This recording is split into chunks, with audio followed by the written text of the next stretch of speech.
Oi, meus amores, bom dia! E aí, como é que foi o final de semana de vocês? Espero que tenham aproveitado bastante, porque a partir de hoje, a partir dessa segunda-feira, essa nossa semana inteira, nós teremos revisões sobre os conteúdos que irão cair nas nossas provinhas do primeiro semestre. Então, eu peço que vocês se atentem, tá certo? Estudem, as provinhas não estarão difíceis, as provinhas estarão no nível de vocês, de acordo com o que vocês viram, certo? Então não precisam ficar nervosos, não precisam ficar, ai meu Deus, será que eu vou conseguir? Todo mundo consegue, eu sei que vocês são capazes, certo? Então nós vamos agora relembrar os conteúdos que a gente viu no primeiro semestre, tá? Consequentemente nos primeiros livrinhos da gente, no primeiro e no segundo livrinho, tá bom? Nós iremos iniciar agora essa revisão com o gênero textual poema, tá? Que nós vimos que os poemas, eles são um gênero textual, que é um texto, certo? Que ele é formado por versos e estrofes, e que eles podem conter rimas ou não, certo? Então, pessoal, eu trouxe aqui para vocês um exemplo de um poema de Vinícius de Moraes, que é esse aqui, A Porta. Nós vamos ver aqui que eles são compostos por versos, que são as linhas do poema. Cada frasezinha dessa é uma linha que chamamos de versos. E também é composto por estrofes, que o que são estrofes? É um conjunto de versos que formam o poema. E o poema ele também pode ser formado por rimas. O que são rimas? São as palavrinhas que possuem o finalzinho com a mesma terminação. Como assim, tia Bruna? O exemplo aqui está na segunda estrofe, com as palavras devagarinho e menininho. Ou seja, esse poema contém sim rimas. Qual é a rima? Devagarinho e menininho. Nós vimos também no primeiro semestre outro conteúdo que vai cair nessa provinha agora. Na realidade, serão 5 assuntos, 5 conteúdos. Eu não falei no início, mas eu vou falar agora. Que é o gênero textual poema, que neles vocês podem identificar os encontros vocálicos, que é esse que a gente vai ver agora, ou as letras maiúsculas e minúsculas, uso do M e do N, sílaba e divisão silábica, substantivos, os tipos de substantivos que a gente viu lá no início, que são os comum e próprio, singular e plural. Então vamos lá agora para os encontros vocálicos. Nós vimos que as vogais elas são compostas por 5 letrinhas e que elas podem se juntar e formar apenas um sonzinho na emissão de voz. Na hora que eu vou pronunciar essas duas palavrinhas juntas, essas duas letrinhas juntas, certo? Então vamos relembrar as vogais.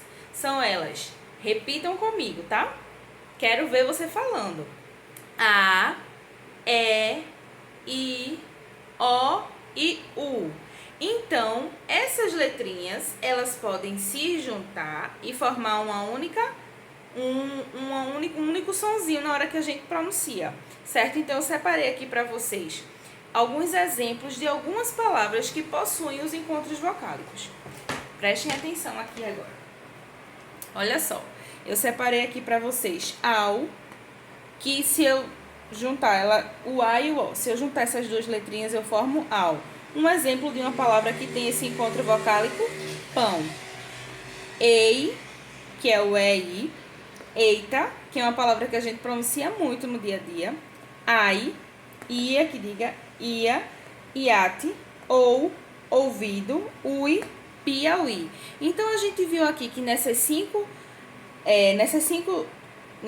encontros vocálicos, nós temos aqui alguns exemplos de algumas palavras que possuem os encontros vocálicos, certo, gente? Existem outras palavras também que possuem encontros vocálicos e que a gente pode estar identificando lá na hora da provinha. O quesito pode estar assim, identifique os encontros vocálicos na questão anterior. Escreva palavras com esses encontros vocálicos. Então, estudem, certo? Porque possa ser que caia dessa forma, tá?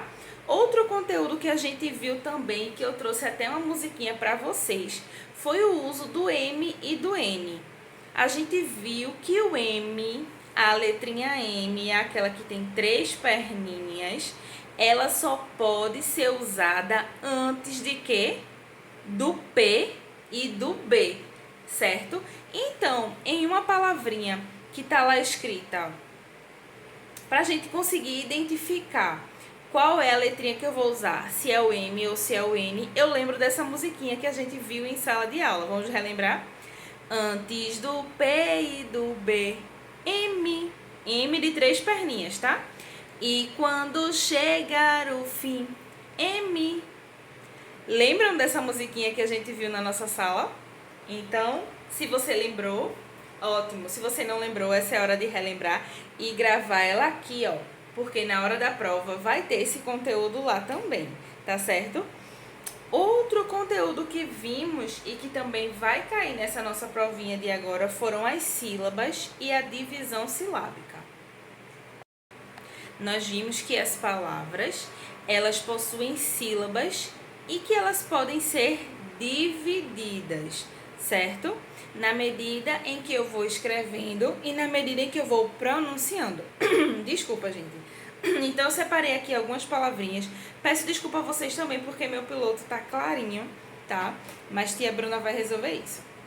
Então, olha só, voltando aqui. Eu trouxe esses exemplos aqui de palavras. Nós vimos que uma sílaba ela é composta por 2 letrinhas. Uma consoante e uma vogal. Então, quando eu junto uma consoante e uma vogal eu formo uma sílaba, certo? Aqui outro exemplo de sílaba. Aqui, ó, S e A, outra sílaba, certo? Então, nós temos aqui K e ZA. Juntando essas 2 sílabas, nós temos uma palavra. Então, que palavra é essa, pessoal? Casa. E se eu quisesse fazer a separação silábica dessa palavrinha aí, como é que seria? Eu colocaria o hífenzinho onde? Aqui, ó. Para fazer a separação silábica. Eu não vou escrever aqui mais uma vez, porque meu piloto tá clarinho, tá? Então, eu peço que vocês prestem atenção aqui, certo? Então, olha só. Outro exemplo de outra palavra que tia Bruna trouxe aqui foi essa aqui, ó. Cama. C com A, K. M com A, Ma. Então, eu tenho aqui 2 sílabas, certo? E se eu fosse fazer a separação silábica dessa palavra, como é que ficaria? O hífen ficaria onde? Aqui, ó. Por quê? Porque eu tenho que separar as sílabas. E o que são sílabas? Sílabas é o encontro de 2 letrinhas, certo? Uma consoante com uma vogal, tá? Olha só outra palavra aqui. Dedo. Se eu fosse fazer a separação silábica dessa palavra aqui, seria como? Aqui, ó. Dedo.